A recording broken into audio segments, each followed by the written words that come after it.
There was an explosion from behind us that threw us all to the ground. I lost contact with the missionaries, but I knew where I was, screaming and hollering and smoke. And so I stood up to try and run out with everybody else to get out of harm's way, and found myself lying face down on the floor again, and I realized that my leg was compromised to the point that I just couldn't move. And it was at that time that I reached in my pocket and got my cell phone, and I called Pam. When I answered the phone and Richard said, "Pam," I knew instantly that something was wrong. I could tell by the tone of his voice. He said, "Listen carefully. There's been a bombing. I have burns on my hands and face, and I've broken my leg." And then he repeated it 3 times. There was a thought or a feeling that came to me. I knew the Lord knew who I was and where I was and what had just happened, what I was feeling. It was a thought, it was an instantaneous impression. And I also knew that he knew about the people in the airport and what they were feeling and what had just occurred and what was happening in their lives. And the third thing that I knew, all in one same, almost spiritual breath, was that the Savior had suffered for all these injuries and all these feelings and everything that their family was going to feel. He had suffered for those. And so now, with that assurance, I knew that I could just wait there and there was nothing to worry about. I was laying by a young man. I just saw him with this worried look on his face, and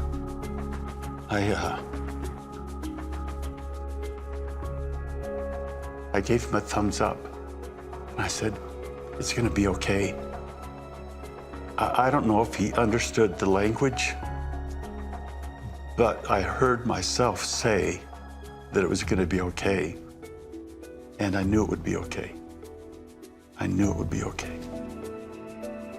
When we got to the hospital, they put me into a room where they could take my vital signs and get me prepared for surgery. Mr. Nobby was in a terrible condition, I must say. So he had very severe injuries to both of his lower legs, with severe muscle injury, but also quite significant burns as well. And on top of that, he was full of shrapnel that were dispersed throughout his body. It was not only the muscle or soft tissue injury, he had other problems. I remember them starting to cut my suit off to prepare me for surgery, and that's the last thing I can remember.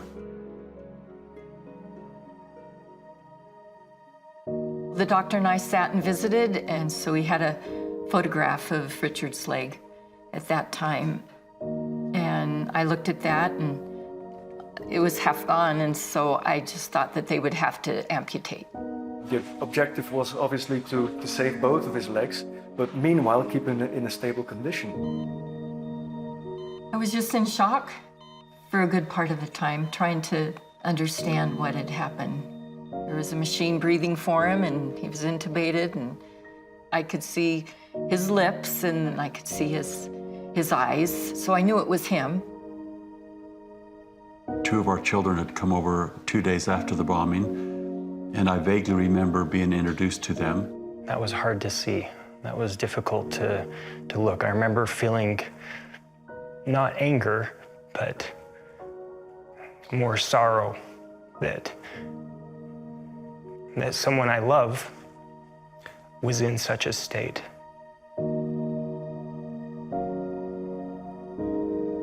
Richard became stable, and it wasn't until 4 weeks from the bombing that we were able to return back to Utah. Arrived here safe and sound, awake, having a number of tubes removed so that he was actually feeling a little more like normal. But he has a long ways to go. Over 1/3 of his body was burned. Nerves had been severed, bones had been fractured. He was a challenge, and he had a high risk for potential amputation. It was just nice to have him home, and especially for my mom. It was neat to see her just finally relieved of that burden of being in a foreign country with her husband, trying to take care of them in a different language. That was a big relief.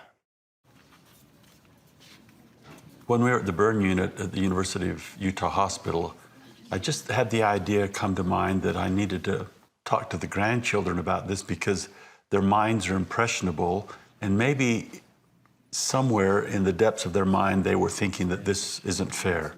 The biggest thing that stood with me was what my grandpa said, like, I think at the first, and he said, I don't blame God for what has happened. We have to go through life having complete trust in God and faith in the Savior. It was so good for my kids to hear that if there's one person you can trust in those hard times, it is God. He's not going to be the one that leaves you. Hold on tight to him and don't blame him.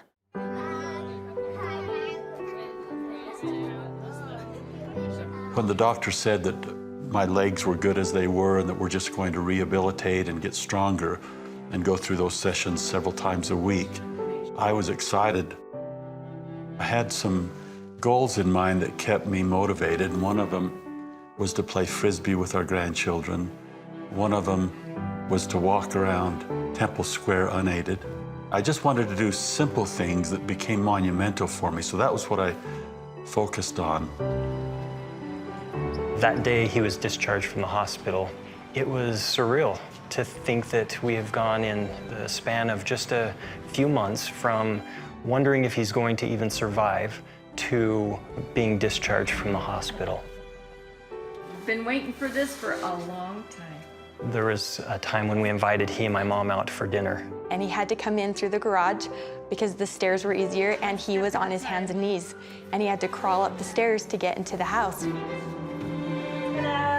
Right. He progressed to a walker, and then it was to a little cane, I believe, and then finally he just one day just was able to get out of the car and walk up the front stairs and in through the front door. Woo!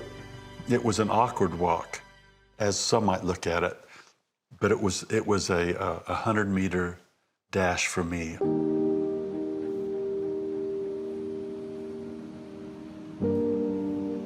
Temple Square has been my favorite spot on earth. So on that 8-month mark, we drove down to Salt Lake. She got me into the wheelchair. We walked up to Temple Square, and I said, this is the day. I walked all the way around it, and then to celebrate, she took me to dinner. So that was a monumental day for us to be able to do that. Now I knew I could do whatever I needed to do. That was the catalyst.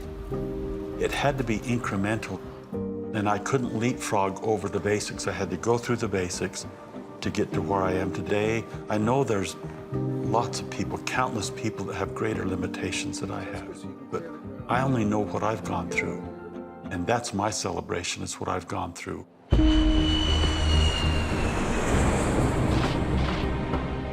The thing I look forward to most about seeing the doctors is just to be able to express in some measure my gratitude to them, just to thank them for the service they gave us, and along with all the other patients and wounded victims of that day. Very good to see you again. It gives me a real positive feeling to see him again, to see him in good health and good spirit as well, and also to meet him and the rest of his family, of course.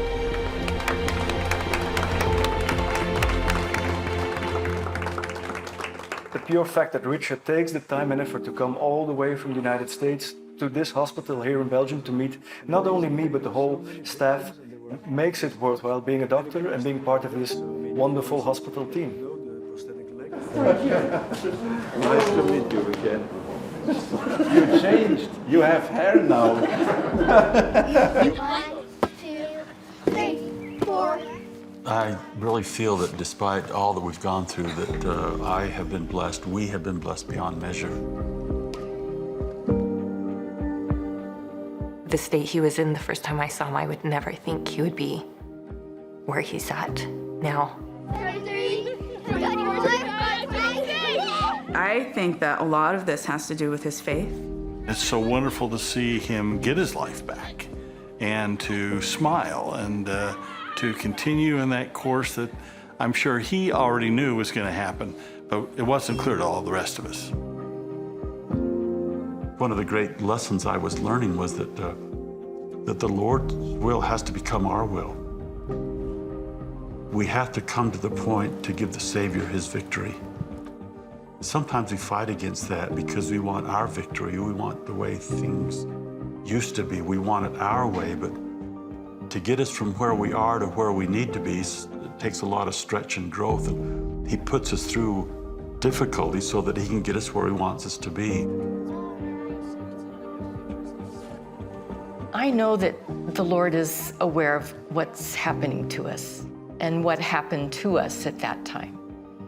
And I put my trust in him, and I was fully aware that he was in control. Once I audibly told him that whatever you want to do, whatever your plan is, I'm okay with that.